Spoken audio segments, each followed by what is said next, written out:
Yo, what is good, Jets Nation? Welcome back to Jets Media. This is Richie, and welcome to the next episode of the brand new series here at Jets Media, where we're going to be breaking down each position group on the New York Jets heading into the 2022 season.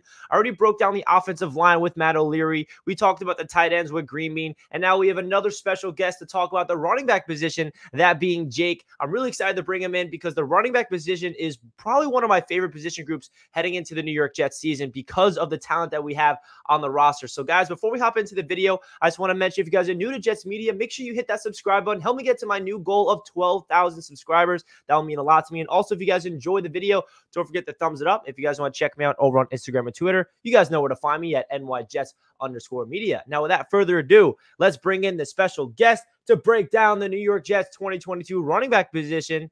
What is going on? Jake, how you doing, my man? Richie, I'm pumped, man. It's nice to have, some great running backs to potentially break down for this. So I'm excited. Right? I looked at this running back depth chart when I was preparing for this video, Jake, and I'm like, wow, the top two running backs get me so excited, but there are some depth, and I'm really excited to break down each individual player on the New York Jets running back room. So let's get right into it. Here's the graphic I created of the Jets running backs heading into the 2022 season. So when you look at this graphic and you see all these players, what's the first thing that comes to mind heading into training camp? They're deep. They have, I think, two guys that, on a lot of teams would clearly be the every down back, the starter. Breece Hall could come in, and there's a lot of people that are betting him to win Offensive Rookie of the Year. That's the type of talent that he brings. I know he was a second-round pick, but, any other year, you feel like that's a guy that goes round one. And for the Jets to be aggressive and trade up and land him, it tells you what they think about him, especially when you heard the reports that they tried to move up into the first round, night one of the draft, to come away with 4 first-round players. So, look, Breece Hall has a chance to be one of the best running backs this team has had in a long, long time. We know what Michael Carter could already do. And I really think bringing back Tevin Coleman was a great move. The guy last year, he proved me wrong. He showed he still had a lot left in the tank. He knows the system. And when he got the ball last year, he made some plays. So I think your top 3 is really strong. And now you have an interesting training camp battle for that number 4 running back.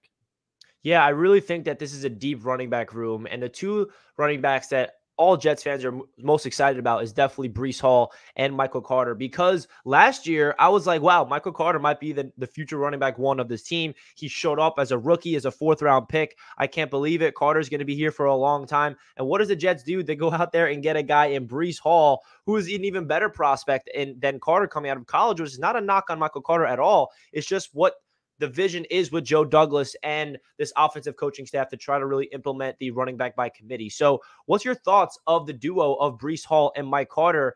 Do you think that they could establish themselves as a top young duo in the league this season? Or do you think it's going to take a couple of years for them to really mesh well together? Yeah, I think they could do it this year. Look, health's the biggest question with any running back, but why not? You see running backs hit the ground running right away in the NFL. The Jets are expecting big things from Breece Hall. And I think Michael Carter is the perfect complement. The only question I have about him is, can he stay healthy? Just because he's a smaller guy, and he did get banged up last year and missed some time. But why not? Running backs hit the ground, pun intended, right away. So I'm very excited to see what Breece Hall could do. And then having that guy like Michael Carter there, we're talking about possibly one of the best young running back combos in football. Both guys are young. You have a rookie and a second-year back. This is the prime, so to speak, for a running back. So I think the Jets, by the end of the year, we should be talking about this duo being one of the better combos in the NFL. I'm so happy you're saying that this is the prime of their careers as running backs, because I always talk about that on my channel, saying that it's weird because the running back position is one of those positions in the NFL that is so different, where they're expected to be in their prime on their rookie contracts. Like, you see all these running backs that get drafted not even early in the draft. You see running backs in the 3rd and the 4th and the 5th round around the NFL, and they hit the ground running immediately. So, the running back position is one of those things that are becoming devalued. They're not getting paid a lot of money. They're not being drafted high, but at the same time, they are valuable in the draft when you can get them and they have fresh legs out of college. And I'm expecting big things from both Hall and Carter coming into this season as a duo. So what gets you the most excited about the talent at this position? Is it that duo? Is it the depth? Is it the combination of the veterans and the young talent? So what really gets you the most excited about this position group? To me, it's the top 2. Look, it's nice to talk about, the possibility of, Zonovan Knight making the team as a UDFA, or, Ty Johnson doing something. But let's be real. We're excited about this running back room because of 2 guys, Breece Hall and what we saw last year from Mike Carter. So, look, Breece Hall has a chance, I think, to be one of the better running backs, not just in like Jet history, but I think he has a chance to be one of the best backs in the NFL. And that's the type of potential you added to that room. Like, I'm very high on Breece Hall. I didn't think there'd be any chance the Jets would make that move, but it was my favorite pick they made because of what it symbolized, helping Zach Wilson ground and pound, run the football.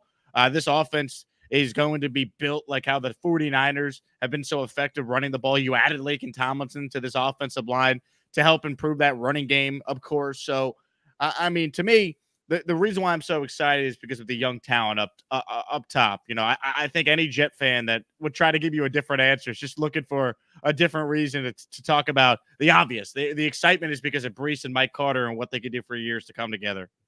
So I know that we're all super excited about Breece Hall because he is, that running back out of the draft that is the best running back out of the draft, according to most people. But I want to get your in-depth thoughts of Mike Carter because he is a player that I feel like some Jets fans are kind of like forgetting about because he's getting lost in the hype of Hall, which is okay because Hall is such a great prospect. But what Mike Carter showed me last year, and you said it already, that the injuries are a concern with him. But he showed flashes last year where I really feel like he could be a big-time difference maker this season, even though Breece Hall will be getting a lot of the carries. If you guys remember last year, Mike Carter was splitting carries with Tevin Coleman, with Ty Johnson, with all these guys. It wasn't like Carter was the number one guy even last year. He showed flashes where there was a game where he would go off in the first quarter and unfortunately get injured. And that happened twice. So the injury bug really did not help Michael Carter. So what's your expectations with him in terms of sharing the backfield with Hall? So what are your expectations in general for Carter heading into year number 2 in the system? Yeah, if you look at statistically, he only played 50% of the snaps last year. So, and he still got banged up a couple of times. Now, I do think there's a chance that he plays a little more than that this year. But I mean, I think that's the appropriate number for him. You want to keep him fresh, and you have the bell cow guy, I believe, in Breece Hall. So I think Breece Hall is going to help Michael Carter continue to be a really effective player. When Michael Carter was out there, I mean, he averaged over 4 yards a touch. I mean, this guy was effective. And really, one of the things that I don't think the stats accurately show with what Michael Carter did last year, you had to be a real Jet fan that actually spent time watching this terrible football team a season ago. Anytime it looked like Mike Carter was going to be tackled in the backfield, he would make a couple moves to basically save the Jets a bunch of yards. So, maybe on 1st and 10, it's only 2nd and 8, but that 2nd and 8 was impressive because it very easily could have been 2nd and 13 if Mike Carter didn't make a bunch of guys miss out of the backfield. I mean, how often can you remember him actually not gaining a couple yards every time he touched the ball? Now you factor in Becton coming back, Laken Tomlinson added to this O-line group, another year of AVT, another year of Fant in this system. This offensive line has a chance to really be effective helping this running game, and you got the backs, I think, to really take advantage of that. To me, it could be the best complete running game the Jets have had since they led the NFL in rushing in 2009, and I believe they were 3rd in 2010 when they added LaDainian Tomlinson. So I think this running game this year could be the biggest strength of the team. It wouldn't shock me at all. Yeah, so you bring up the offensive line, and I was giving you my next question for you. So, let's just pretend that the offensive line stays healthy for once, right? Isn't that a crazy thought that we actually Wouldn't that be nice? have the players that Joe Douglas assembled on the field for games on Sundays? Like, that's a crazy reality. So, hypothetically speaking, the offensive line's healthy. Mekhi Becton's out there, George Fant, the 2 guards of AVT and Laken Tomlinson. What could this running game actually become? I know you touched on it a little bit just there, but I have a feeling that with the scheme we're running with LaFleur, with the talent on the offensive line and the talent at the running back room, is it too far-fetched to say that the Jets could be one of the best teams in the NFL in terms of running the football? No, I don't think so at all. In fact, I think they should be. I mean, San Francisco last year was 7th in running. If you go back to 2020, I'll pull it up right here. San Francisco, was always a team that would be around the top 10 in rushing attempts. The year the San Francisco 49ers went to the Super Bowl, they were 2nd in the NFL that year. So, the Jets want to be the Niners. People could try and debate me on that, but members of their coaching staff come from San Francisco. They're running the same offense as San Francisco. They brought in guys with San Francisco ties, like a guy like Tevin Coleman's on this team and Laken Tomlinson is on this team. They run that system. They know this system. There's no reason to think the Jets cannot be a team this year with the improvements they made at running back, the improvements they made up front, another year of some of their younger players developing like ABT and a Mike Carter and Mekhi Becton coming back.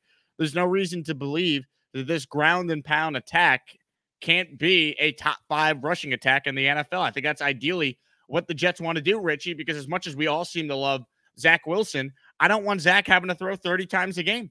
Zach Wilson could go out there and he can manage the offense, especially early on, because the Jets are running the ball well. One, that keeps the opponent off the field. And two, that helps Zach Wilson get settled in and feel like he doesn't have to do everything early on. And then you get into that, that area where maybe he's trying to force things and make too many big plays. And it's like, just settle into the game. Your running game will carry you, and this team will have a chance to win some football games.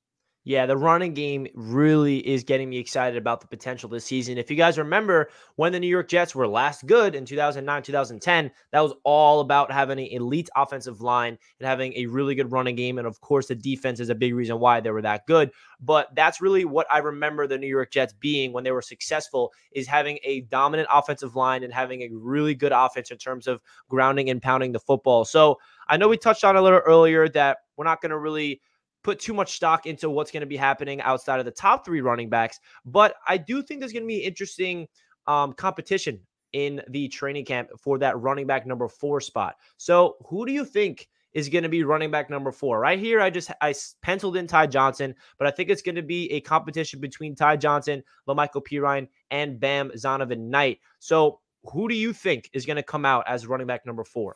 It's a good question. I mean, it will make the preseason fun to watch a little bit here, see who gets the touches. I'd lean Ty Johnson right now. I mean, LaMichael Pirine has barely played. I don't know if the Jets really view him part of their team's future. Zonovan Knight, they did pay a lot for a UDFA guy, so maybe that could be an intriguing conversation. But I would lean Ty Johnson. He got significant playing time last year. Can he, I don't know, catch a football if it hits him in the hands? That'd be nice. Hopefully he doesn't have to play at all, and it's not even a conversation. But I'd lean Ty Johnson. But to be honest, if you told me any of those bottom 3 guys was the number 4 back, I wouldn't sit here and be shocked. Yeah, so that really transitions to my next question, which is, unfortunately, we all know that injuries are part of the game of football. So how do you feel about the depth at this position, just in case someone at the top goes down with an injury for a week or two? How do you feel about the guys on the bottom of the depth chart if their name is called to step in and get really big playing time? Yeah, I like it. I mean, Tevin Coleman goes from your number 2 back last year to your number 3, and he showed that he could play. Tevin Coleman, I think, could come in and still be an effective player. Still has some gas left in the tank. So that was encouraging. Look, in a perfect world, Ty Johnson, LaMichael Pirine, Zonovan Knight, they're not playing. Breece Hall, Mike Carter, and Tevin Coleman should be more than enough. You feel way better about the depth and certainly the talent level in that room than we did a year ago. So if you have any concerns about this position, what would it be? My only concern would be health. And you could say that really for any position, but Mike Carter was hurt last year, so you need him to stay healthy. And look, I guess another concern, it's really not a concern. It's just, all right, well, is, like I mentioned, a running back, they're in their prime right away when they're drafted.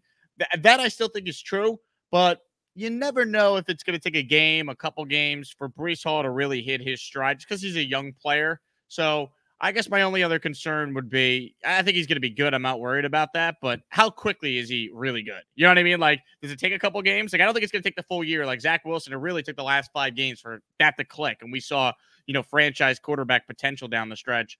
With Breece Hall, it should be a lot quicker than that. But is it week 1? Is it week 2?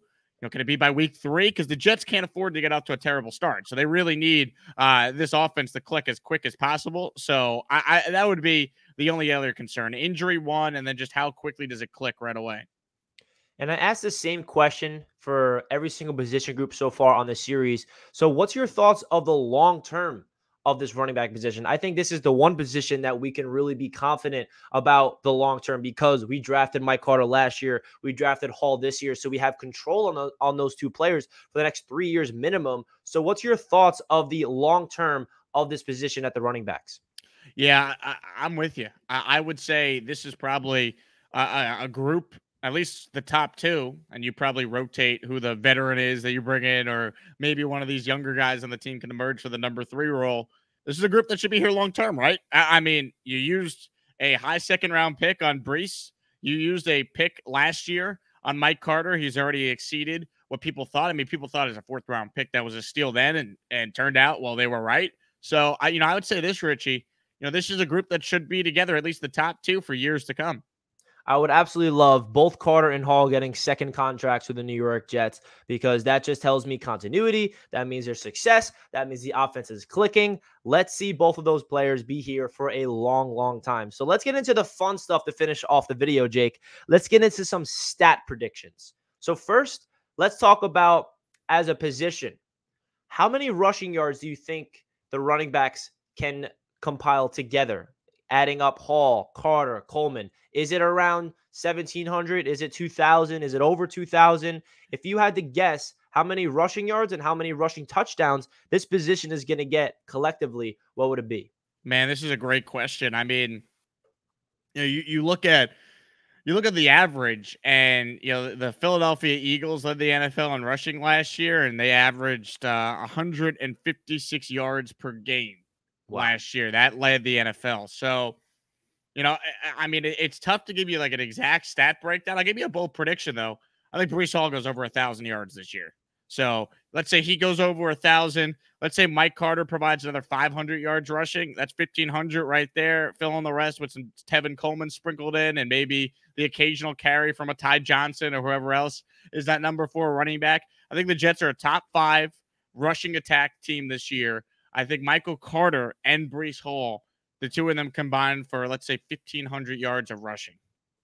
Now, do you think that they can combine for over 2,000 yards at the line of scrimmage between Michael Carter and Breece Hall, excuse me? Because I feel like we didn't really talk about this a lot with this running back room, is their ability to be a pass catcher out of the backfield, the ability to gain those receptions. We saw Michael Carter do it so well last year, especially that Cincinnati Bengals game. People forget that Mike White game when he threw for over 405 yards. Mike Carter had a lot of reason for that, where Mike White was checking it down to Carter in space, and Carter was doing such great things with the ball in his hands. So what's your expectations with yards at the line of scrimmage from both the two guys at the top of the depth chart? Yeah, people forget Mike Carter had 36 catches last year. And had 325 yards. Like that's not nothing right there. That's 6 yards a touch almost. So you factor Breece Hall's ability to do that as well. I think it's fair to maybe aim for 2,000 total yards of production from those two guys. I mean, this is the best I felt about a Jets running back room since 2010,